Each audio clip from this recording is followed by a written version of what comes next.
Assalamualaikum teman-teman, welcome to my channel. Perkenalkan, saya Sisi Yovitasari dan beberapa orang rekan saya yaitu Dea Novitasari, Hilmatul Hafiza, Ilvi Rahmi, Nur Ivani Ramadan, dan Rahmita Yuliana. Dalam memenuhi tugas farmasi rumah sakit tentang pharmaceutical care mengenai GERD atau gastroesophagus yang lebih dikenal dengan tukak lambung. Berikut penjelasannya. Tukak lambung merupakan penyakit akibat ketidakseimbangan fisiologis antara faktor agresif atau asam lambung dan pepsin dengan faktor pelindung atau pertahanan dan perbaikan mukosa. Tukak lambung dapat disebabkan oleh Helicobacter pylori, penggunaan obat antiinflamasi nonsteroid atau OAINS, dan tukak stres. Tujuan terapi tukak lambung yaitu menghilangkan rasa nyeri, mengobati tukak, mencegah kekambuhan, dan mengurangi terjadinya komplikasi yang berkaitan dengan tukak. Drug-related problems adalah kejadian yang tidak diinginkan yang dialami oleh pasien terkait dengan terapi obat sehingga dapat mengganggu keberhasilan terapi yang diinginkan. Farmasis memiliki tanggung jawab untuk memastikan bahwa pasien mendapatkan terapi obat yang aman, tepat, efektif, serta memastikan bahwa terapi yang diberikan adalah yang diinginkan oleh pasien. Hal tersebut berkaitan dengan adanya paradigma yaitu asuhan kefarmasian atau pharmaceutical care. Pharmaceutical care yaitu pemberian terapi obat yang dibutuhkan oleh pasien dan menjamin bahwa terapi obat yang diterima pasien aman, serta menjamin penggunaan obat yang rasional.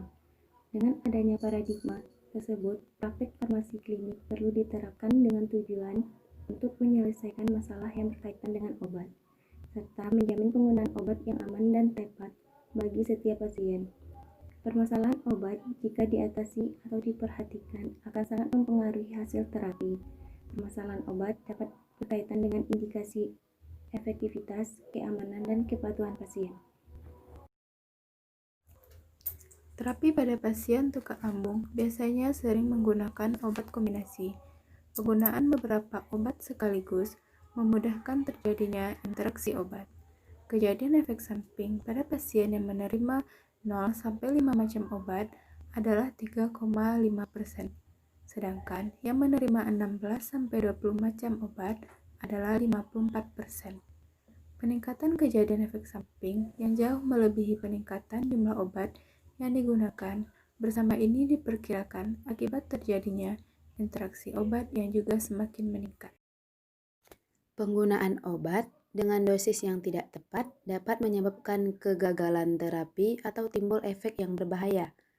Interaksi obat menjadi penting secara klinik apabila berakibat meningkatkan toksisitas atau menurunkan efektivitas obat yang berinteraksi. Adanya interaksi obat menyebabkan berkurangnya efek terapi, bahkan lebih bahaya karena dapat menyebabkan kegagalan terapi yang diharapkan.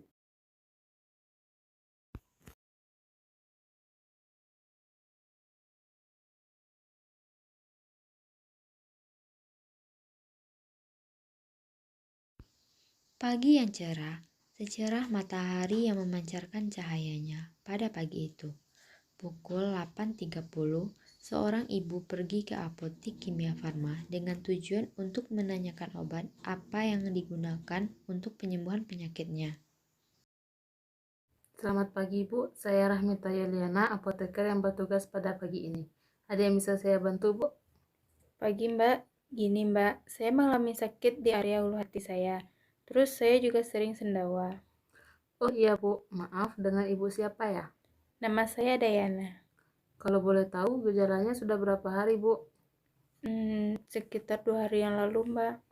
Sebelumnya Ibu sudah minum obat apa? Saya minum Promah Mbak, tapi kok tidak sembuh-sembuh? Maaf sebelumnya, apakah Ibu punya alergi terhadap obat? Tidak ada Mbak. Maaf Bu, apa Ibu saat ini sedang hamil? Tidak juga Mbak. Maaf Bu, apa saya boleh minta waktunya sekitar 3-5 menit? Iya, boleh Mbak. Jadi, menurut gejala yang Ibu ceritakan, Ibu mengalami sakit mah. Di sini saya kasih obat ranitidin ya, Bu. Cara minumnya 2 kali sehari 15 menit sebelum makan. Jadi, per 12 jam ya, Bu. Kalau misalkan Ibu minum di pagi hari jam 7, obatnya diminum lagi jam 7 malam ya, Bu. Obat ini bisa menetralkan asam lambung. Kan Ibu asam lambungnya lagi tinggi. Oh iya Mbak. Obat ini mempunyai efek samping mual dan pusing ya, Bu, tapi jarang terjadi. Kalau misalkan Ibu mengalami efek samping yang saya sebutkan tadi, Ibu cukup istirahat yang banyak dan minum air putih ya, Bu. Iya Mbak. Kalau boleh tahu cara penyimpanannya bagaimana ya Mbak? Bisa diletakkan di kotak obat, terlindungi dari cahaya matahari langsung, atau dapat disimpan pada suhu ruangan dan terhindar dari anak-anak ya, Bu. Iya Mbak. Mbak, kalau misalkan sakit mah saya kambuh lagi, apa saya boleh meminumnya? Boleh, Bu, asalkan kemasan obatnya bagus dan obatnya tidak expire. Apakah Ibu sudah jelas tentang apa yang saya jelaskan tadi? Kalau misalkan kurang jelas, boleh ditanyakan lagi, Bu.